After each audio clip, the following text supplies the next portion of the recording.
오늘의 밥 시간입니다. 6월 26일 월요일. 오늘의 밥은 로마서 15장 1절로 6절 말씀입니다. 믿음이 강한 우리는 마땅히 믿음이 약한 자의 약점을 담당하고 자기를 기쁘게 하지 아니할 것이라. 우리 각 사람이 이웃을 기쁘게 하되 선을 이루고 덕을 세우도록 할지니라. 그리스도께서도 자기를 기쁘게 하지 아니하셨나니 기록된 바 주를 비방하는 자들의 비방이 내게 미쳤나이다 함과 같으니라. 무엇이든지 전에 기록된 바는 우리의 교훈을 위하여 기록된 것이니 우리로 하여금 인내로 또는 성경의 위로로 소망을 가지게 함이니라. 이제 인내와 위로의 하나님이 너희로 그리스도 예수를 본받아 서로 뜻이 같게 하여 주사 한 마음과 한 입으로 하나님 곧 우리 주 예수 그리스도의 아버지께 영광을 돌리게 하려 하노라. 오늘 주제는 강한 자가 약한 자를 숨기는 것입니다. 이 문제와 관련하여 아디아포라라는 것이 있습니다. 아디아포라라는 것은 중요하지 않은 일을 뜻하는 헬라어입니다. 중요하지 않은 일로 비판하지 말고 중요하지 않은 일로 서로를 시험 들게 하지 말고 그렇게 하라는 것이죠. 로마 교회에는 우리가 앞에서 본 것처럼 먹는 것, 절기 지키는 것으로 다툼이 있었습니다. 그리고 강한 자가 약한 자를 업신여기는 세상적인 가치관이 로마 교회에도 있었던 모양이죠. 기독교 역사에 보면 분열을 가져오고 싸우는 것은 진리의 문제가 아니었습니다. 이단 가지고 복음의 문제를 가지고 논쟁하고 싸우다가 교회가 분열하는 것이 아니라 전부 다 아디아포라의 문제였습니다. 대수롭지 않은 문제. 313년 로마 콘스탄티 대제가 기독교를 국교로 승인하고 로마가 기독교인들을 핍박하지 않았습니다. 그래서 큰 교회당을 건축하고 싸운 게 뭐냐 하면 교회 안에 무슨 그림을 넣을까로 싸웠습니다. 중세 암흑기 카톨릭 교회 내 논쟁은 무엇이었는가? 바늘 위에 천사가 몇 명 올라갈 수 있는가? 여러분, 이것으로 싸웠습니다. 러시아 정교회가 망하기 직전에 사제가 입는 가운의 길이가 10cm냐 20cm냐 가지고 논쟁하다가 망했습니다. 지금 이 시대에 이런 일이 없을까요?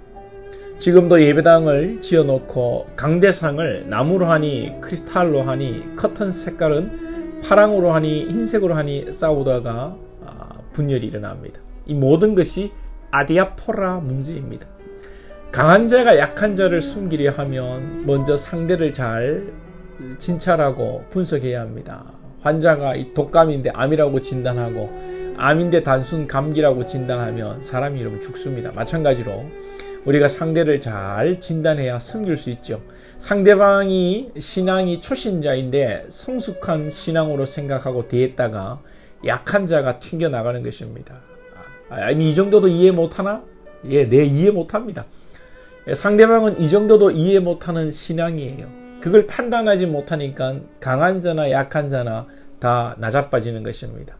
진짜 강한 자라면 내가 라면을 좋아하는데 다른 성도가 짬뽕을 좋아한다. 그러면 내가 이것을 알고 짬뽕을 먹어주는 것입니다. 나는 짜장을 좋아하는데 다른 사람은 짬뽕을 좋아한다. 그럼 짬뽕을 먹어주는 것입니다. 섬긴다는 것은 이웃을 기쁘게 하는 것이요 선을 이루고 덕을 세우는 것입니다. 덕을 세운다는 것은 헬라어로 보면 집을 세운다는 뜻입니다. 누구의 집요? 우리 집요? 대형 프로젝트 클라센트요? 아니요. 하나님의 집입니다. 저마다 강한 자들이 내 잘났다고 내 말이 옳다고 동네방네 떠들고 다니면 교회가 시끄럽겠습니까? 안 시끄럽겠습니까? 교회가 시끄러운 교회가 잘 세워지고 부흥하겠습니까? 덕을 세우고 교회를 세운다는 것은 강한 자가 약한 자를 섬기고 세우고 신앙이 성장하도록 돕는 것입니다. 그러면 교회가 든든히 서가는 것입니다. 안다고 배웠다고 좀 있다고 내 주장만 하고 살면 교회가 혼란스럽죠. 교회는 세상이 아닙니다. 교회는 세상이 이해할 수 없는 하나님이 핏값 주고 사신 공동체이죠. 왜 우리가 이웃을 기쁘게 해야 하고 선을 이루고 덕을 세워야 합니까? 내가 왜 그래야 됩니까? 내가 봉입니까? 아빠는 왜 나만 가지고 그래? 누나도 동생도 맨날 나보고만 참으래. 철없는 아이들이 하는 말이죠. 이유는 3절입니다. 그리스도께서도 자기를 기쁘게 하지 아니하셨나니 기록된 바 주를 비방하는 자들의 비방이 내게 미쳤나이다 함과 같으니라. 예수님께서도 자기를 기쁘게 하지 아니하셨나니, 그러면 예수님께서 누구를 기쁘게 하셨습니까? 하나님요? 하나님일까요? 물론 하나님도 맞죠. 예수님께서는 연약한 우리를 기쁘시게 하기 위해서 그렇습니다. 3절 하반절에 주를 비방하는 자들의 비방이 내게 미쳤나이다.